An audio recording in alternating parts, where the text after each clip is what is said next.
Good morning, dear learners. Hope you all are doing well at home. So, in today's computer class, we are going to revise chapter 1 and 2. Okay, so quickly we will revise the main contents of both the chapters. Okay, so let's start with the first chapter, networking concepts. Okay, so as we all have learned earlier that the whole chapter is about networks, and basically in this chapter we have learned about different types of computer networks and advantages of networking and some components of wired and wireless networking. So first, what is computer network? See, before talking about computer network, if we talk what is networking, so basically a network is something when two or more things are connected together for the purpose of sharing information. It's called a network. Okay, not information only, if many things are connected with each other with some purpose, like if roads are connected with each other for the purpose of transportation and the cables that and the various cable networks and different kinds of mobile networks. These all are some general examples of networks that we can observe the uses of this network in our day-to-day life, so whenever two or more things connected with each other for some purpose, like for sharing information or for communication, is called a network. Okay, if we talk about computer network, so a computer network is a group of computers. Okay, because we are talking about computer network, so it's a group of computers and some other peripheral devices also, like a printer or any other hardware resources linked together for the purpose of sharing data and hardware resources and information as well. Okay, so as you all can see in this figure, one printer is connected with computer A, B and C, and these all three computers are connected with each other through a hub. Okay, so what is a hub here? Hub, now as we have completed this chapter, so you all knows about the hub. It's an connecting device which works as a junction between the devices. Okay, so all these three computers are connected to each other and they are sharing a one common resource, printer.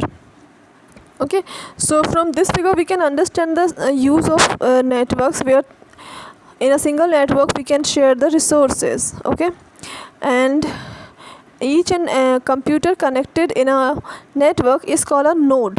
Okay, so now let's talk about some advantages of networking. So these are some basic advantages of networking: efficient use of storage media, preserving information, reduction in hardware cost, efficiency, redundancy and quickest document delivery. So these all are some basic advantages of networking. Okay, now let's talk about some components of network. Wired network, I have mentioned here the components of wired network. See, let me tell you, there are two types of network that we can create. First is wired and second is wireless. So the main components of wired network is network card, networking cables, hubs and switches. So network cards are the device is a kind of a card which is required for making connection between the computers. This is a very basic component which is required. It is fixed on the motherboard. Okay, nowadays computers comes with built-in network card, otherwise we have to attach it separately in the port. Okay, so a network card is used to physically attach the computers to a network. Okay, and network cables are used to connect the systems with each other. Okay, and these networking cables comes with a special kind of connector which is called RJ45 connector. Okay, and next, hubs and switches. So network cards are used to send and receive data, okay, which is being transmitted over internet cables. Okay, but when a network has more than two computers, so we cannot connect the systems directly. Okay, we need a device through which we have to connect that devices. Okay, so hubs and switches are like junction devices which are used for connecting the systems. Okay, so hubs or switches, because either we can hubs or we can use switches. Switches comes with some advanced technologies, and the purpose or the use of hubs and switches are same. Okay, now if we talk about the wireless networking components, so these are a wireless network card, access point or router or Wi-Fi. So the wireless network card, these cards are used instead of the normal network card. Okay, because in wired network we use network card, and these wireless network cards works in a wireless network. Okay, and then access point or routers are used instead of hubs or switches. Okay, so instead of hubs and switches in the wireless networking, we are using access points or routers. Okay, now let's talk about Wi-Fi. So see, first of all, Wi-Fi stands for wireless fidelity. Okay, and it represents a wireless local area network. Okay, basically it was developed for the mobile phones, but now we are using it in computers, mobile devices, yes, and laptops, and video games, and in smartphones, tablets, everywhere we are using Wi-Fi. So using this Wi-Fi we can get connected to a network wirelessly. Okay, now next topic is types of network. So basically there are three types of network: LAN, WAN and MAN. LAN stands for local area network, MAN is for metropolitan area network, and WAN is for wide area network. The basic difference between these networks is the range. So LAN, when we are using the network in an office, in a building only, so it is called the local area network. And if it is spread over a city, so it becomes metropolitan area network. A metropolitan area network may consist different local area network. Okay, and wide area network, this is the widest network, is called the wide area network. Okay, this is a kind of a network in which we can connect more than, means if two systems are on the places which are very far, so we can connect the system wirelessly. And in when we can connect different MANs or LANs together. So this is the most complex structure of the network. Okay, next is we talk about the network architecture. So there are two kinds of network architectures. First is client server network, and second is peer-to-peer network. So the basic difference between these two network is, in client server network, one system, there is a server, and there is a system which works as a server, and other systems connected with that server are called client. So that server has the main power, and it give permission to all the clients for accessing information and for each and every task. Means clients depends on server. Okay, clients are also called workstations, and server is a computer that provides service to the clients. Okay, and the clients request to the server for data retrieval, storage, and any other function except these two. And in peer-to-peer network, each and every system connected in a system has same capacity. There is no server in this network. Each system has equal capacity. Okay, and some two other topics in this chapter is sharing files from a shared drive. So if you want to access the files from a shared drive, so we can just go to the network, and then from the view pane we can access and copy any file, and we can paste it anywhere, wherever we want. Next topic is network security.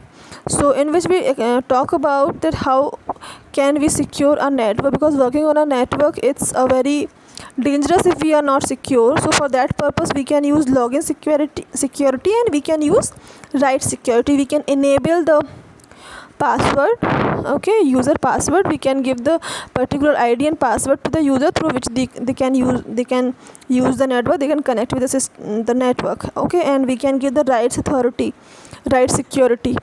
Okay, so it's all about from chapter 1. We have revised all the topics of chapter 1. Now let's come to chapter 2, which is log on to access. Okay, so as you all are working on access from a long time, so you all are very much known about the platform. So in this chapter we just go through the introduction of Access, that what is MS Access actually, and why do we use this software.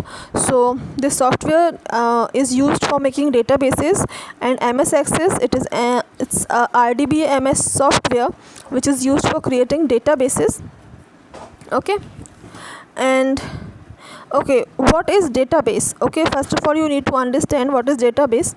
So a database is a software which is database management systems are the softwares, and database is the organized collection of data, or the organized way of storing information and data, in which we can easily store the data, we can organize the data in a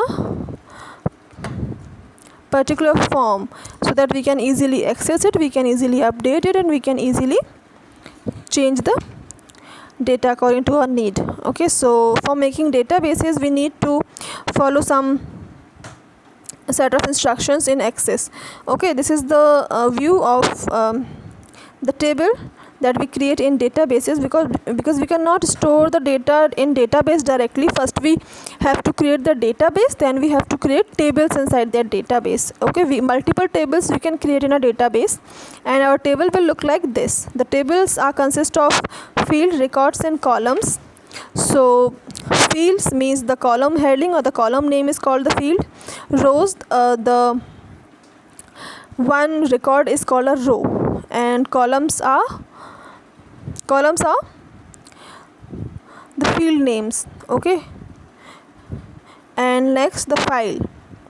So see, the field means the field fields are used to give the heading to particular column. Okay, and columns are specified by the field. Okay, and record I have explained you. And then when we the file is the collection of related records, means combinedly we can call a table file. And database is an organized collection of related information or data stored in a file. Okay, now let's have a look at the types of databases. So there are two types of databases: flat file database and relational database. So in flat file database we can store and retrieve information, but it is not capable of linking files together. Suppose if we have 2 or 10 files in our database, so there is no facility of linking files.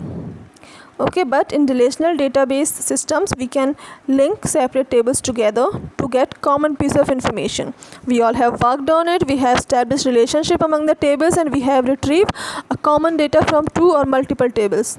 Okay, so I hope you all can understand the terms very well, because we have done practically, we have done the things practically, we have seen already. So you can understand that what is the difference between flat file and relational database. Okay, so you all knows about Access. Okay, and some features of Access you know as well, and once you can read these points again. Okay, another important part is creating a blank database in Microsoft Access. So we can create two types of databases.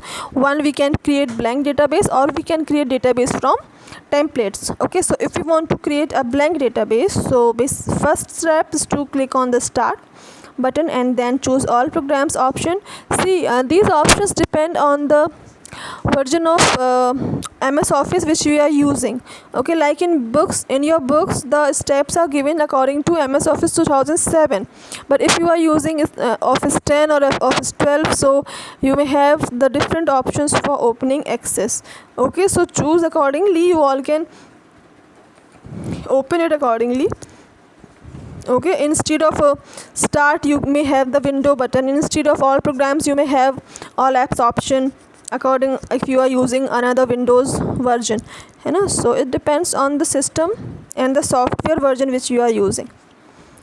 Okay, so for creating a blank database according to Office 7, first you will click on the start button and then you will choose all programs, and from the list of MS Office you will choose MS Access. Okay, then this kind of window will appear where you have to specify the from where you first you will choose the blank database option from here, and then you will write the database name. Okay, and you will click on the create button here. Okay, so as you will click there, so a blank database will be created, no table will be there, nothing will be there. Okay, you have to create your own file. Each and everything you have to create by your own according to your need. Okay, and second option is we can create database or tables using templates. Okay, so if you want to create a table using templates, so it's about table only. But if you want to choose the database, so from this lower portion of this blank database, you can choose any kind of database if you want. Okay, so now this point is about creating table.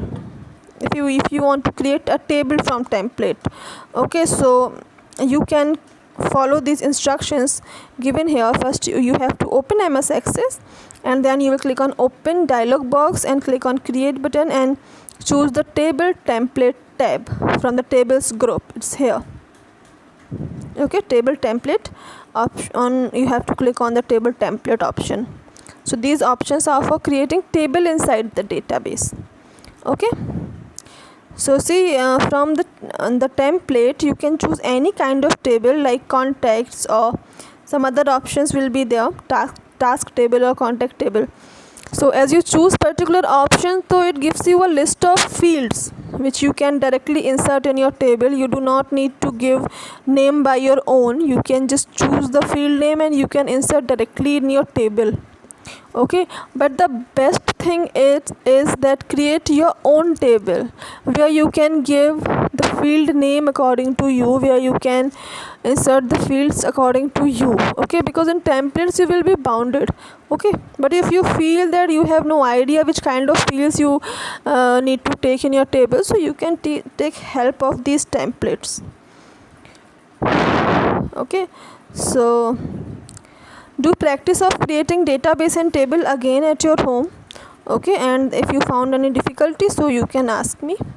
Okay, that's all for today. Prepare these chapter and prepare chapter number 4 also, which we have revised in previous class.